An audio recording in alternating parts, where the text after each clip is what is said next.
Covid महामारीक लागून विमानतळूय बंद आशिल्ले. केंद्र सरकारान अनलॉक करतना कांय अटींचेर डॉमेस्टीक विमानांच दाबोळी विमानतळाचेर देंवोवपा खातीर परवानो दिल्लो. आतां देशा भायर वचपाक आनी देशा भायल्यान गोंयांत येवपी विमानां देंवोवपाकूय परवानो दिल्ल्यान गोंयांत आतां आंतरराष्ट्रीय विमानां येतलीं.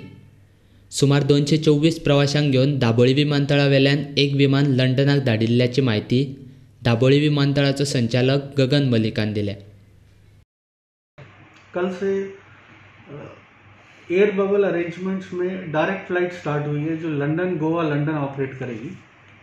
और ये फ्लाइट्स जो थी पहले आती थी वाया दिल्ली, और इन फ्लाइट्स के केस में ये होता था कि वो फ्लाइट दिल्ली लैंड करती थी, वहाँ पर वो पैसेंजर्स सारे डिबोर्ड किए जाते थे, वहाँ से उनको दूसरे एयरक्राफ्ट में बिठाया जाता था और यहाँ लाया जाता था.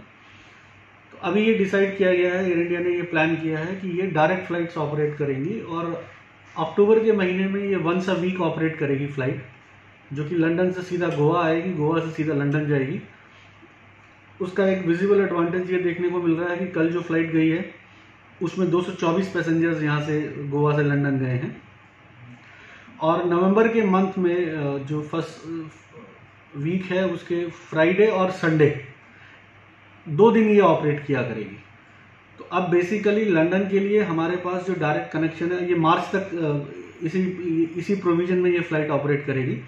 और इसका सीधा सा अर्थ ये है कि हमारे पास हर महीने 8 direct flights London Goa London होंगी, जो कि जो गोवा की पब्लिक थी उसकी एक बड़ी डिमांड थी कि यहाँ से लंदन के लिए डायरेक्ट फ़्लाइट होनी चाहिए. तो एयर इंडिया ने इस फ्लाइट को स्टार्ट किया है और कल उसका विधिवत जो है इनाग्रेशन हुआ है. एक छोटी सी सेरेमनी करी गई है एयर इंडिया के द्वारा. और क्योंकि गोवा में अब टूरिज़्म ओपन होता जा रहा है और भी ओपन हुआ है. 2 दिन पहले ही शायद ऐसा डिसीजन गोवा गवर्नमेंट द्वारा लिया गया है कि रिवर क्रूजेज़ और वाटर स्पोर्ट एक्टिविटीज़ को भी वो ओपन कर दिया गया है.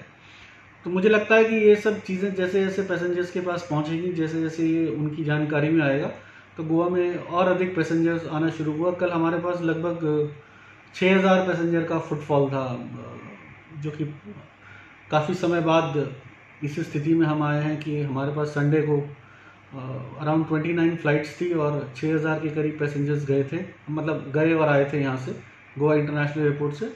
अभी विंटर शेड्यूल जो हमारा 24-25 तारीख से शुरू होगा उसमें इंडिगो भी अपनी 6 फ़्लाइट्स लेके आ रहा है और उसमें 4 नए डेस्टिनेशंस भी कवर होंगे, जिसमें चेन्नई भी जुड़ेगा, नागपुर भी जुड़ेगा, लखनऊ भी जुड़ेगा. और एयर एशिया भी अपनी 3 फ़्लाइट्स बढ़ा रहा है, विस्तारा भी अपनी 2-3 फ़्लाइट्स को बढ़ा रहा है. फ्रीक्वेंसी फ़्लाइट्स की जो पहले थी वो बढ़ती जा रही है. और दिल्ली के लिए आज की तारीख में हमारे पास 5 फ़्लाइट्स हैं, बॉम्बे के लिए हमारे पास 6 फ़्लाइट्स हैं, हैदराबाद वगैरह के लिए हमारे पास 3 फ़्लाइट्स हैं. ये चीज़ें धीरे धीरे ग्रोथ की तरफ इंडिकेट कर रही हैं.